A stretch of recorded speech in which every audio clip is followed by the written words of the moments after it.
ونصلي على رسوله الكريم أما بعد. عن ابن عباس رضي الله عنهما عن النبي صلى الله عليه وسلم قال: خمس دعوات يستجاب لهن دعوة المظلوم حين يستنصر، ودعوة الحاج حين يصدر، ودعوة المجاهد حين يغفل، ودعوة المريض حين يبرأ، ودعوة الأخ لأخيه بظهر الغيب.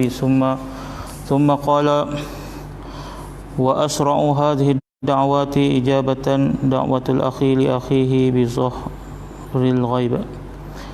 Sayyidina Abdullah bin Abbas radhiyallahu anhu meriwayatkan Nabi sallallahu alaihi wasallam bersabda, 5 jenis doa yang akan diterima secara khusus. Yang pertama, doa seorang yang dizalimi selagi dia tidak mengambil tindakan balas. Yang kedua, doa orang yang menunaikan haji selagi dia belum kembali.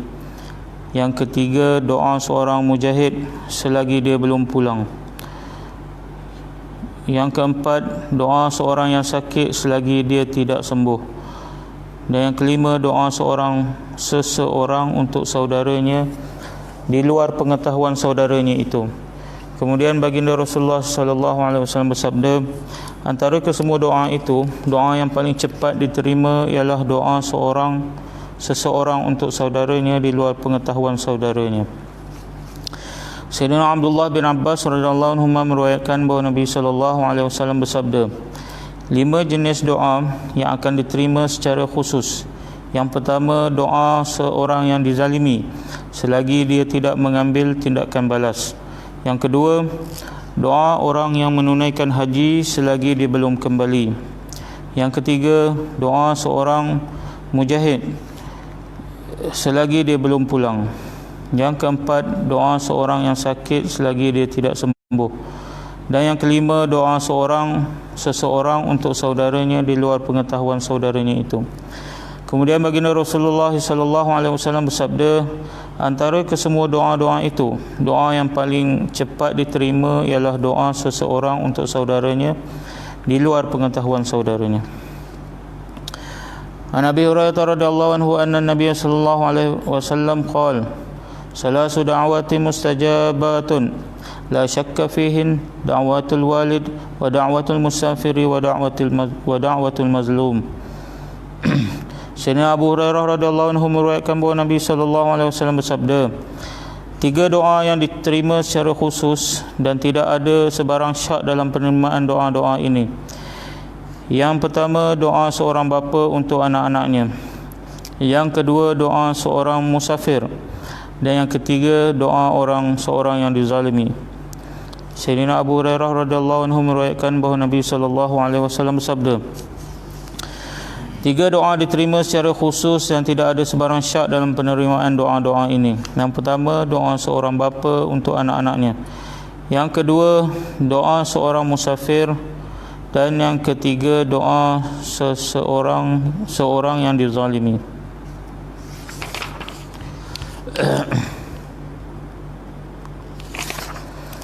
An Abi Umamah radhiyallahu anhu anna Rasulullah sallallahu alaihi wasallam qala: la ana aquda adhkurullaha wa ukabbiruhu wa ahmaduhu wa usabbihuhu wa uhalliluhu hatta tatlu'u asy-syamsu ahabbu ilayya min an u'tiqa raqabatain aw akthara min wuldi Ismail wa min ba'dil asri hatta taghruba asy-syamsu ahabbu ilayya min an u'tiqa 4 riqabin min wuldi Ismail.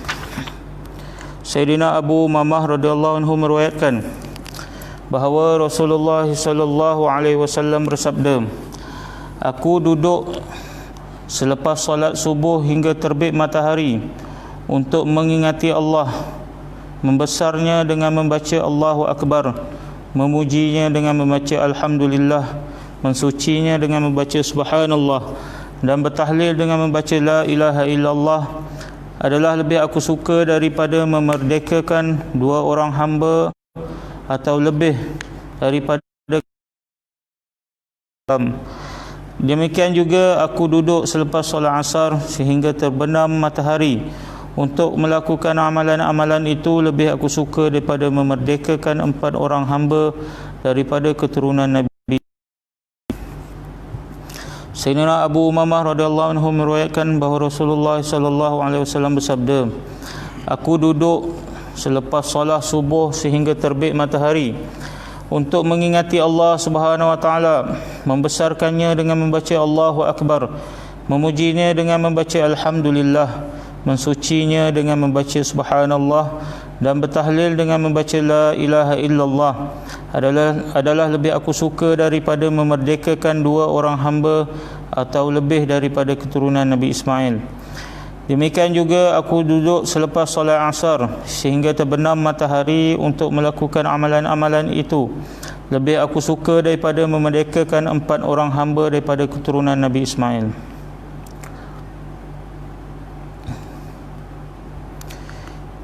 An Ibn Umar radhiyallahu anhu qala Rasulullah sallallahu alaihi wasallam, man bata tahiran bata fi syi'arihi malakun falam yastayqiz illa qala al malaku Allahumma ighfir li 'abdika fulanin fa innahu bata tahiran. Sayyidina Abdullah bin Umar radhiyallahu anhu meriwayatkan bahawa Rasulullah sallallahu alaihi wasallam bersabda, sesiapa yang tidur pada waktu malam dalam keadaan berwuduk, maka satu malaikat akan bermalam bersamanya dalam selimutnya.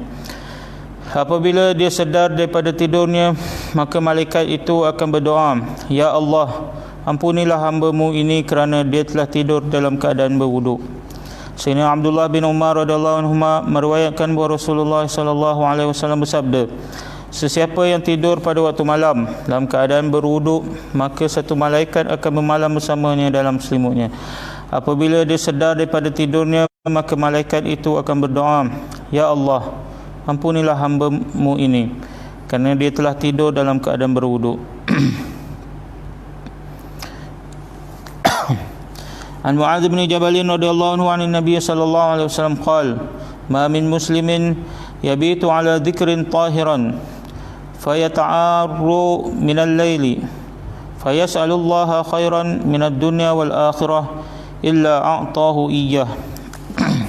Sayyidina Mu'adz bin Jabal radhiyallahu anhu meriwayatkan bahawa Nabi sallallahu alaihi wasallam bersabda, sesiapa daripada kalangan orang Islam yang tidur pada waktu malam dalam keadaan berzikir dan ada wuduk, kemudian dia tersedar pada bila-bila masa daripada malam itu, lalu dia meminta kepada Allah apa-apa sahaja kebaikan dunia atau akhirat, maka pasti Allah akan mengurniakannya kebaikan itu.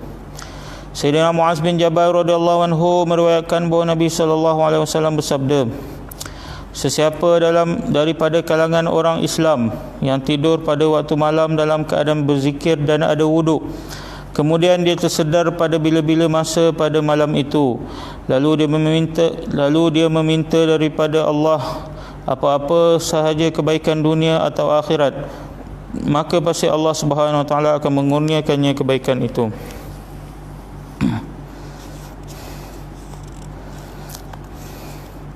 An Amr bin Abasah radhiyallahu anhu qala li Rasulullah sallallahu alaihi wasallam, inna aqraba ma yakunu rabbu min al-'abdi jawful laylil akhir fa in istata'ta an takuna mimman yadhkurullaha fi tilka as-sa'ah fakun. Sayyidina Amr bin Abasah meriwayatkan bahawa Rasulullah sallallahu alaihi wasallam telah berkata kepadanya, sesungguhnya rahmat Allah Subhanahu wa taala tersangat hampir dengan hamba-Nya pada bahagian akhir daripada malam.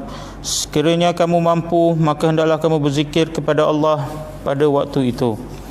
Sayyidina Amr bin Abasah radhiyallahu anhu meriwayatkan bahawa Rasulullah sallallahu alaihi wasallam telah berkata kepadanya, sesungguhnya rahmat Allah Subhanahu wa taala tersangat hampir dengan hamba-Nya pada bahagian akhir daripada malam. Sekiranya kamu mampu, maka hendaklah kamu berzikir kepada Allah pada waktu itu. InsyaAllah telah dengan beberapa buah hadis. mengenai zikir dan doa, sama-samalah kita dapat ambil iktibar amal dan sampaikan. Subhanallah dan bismillah.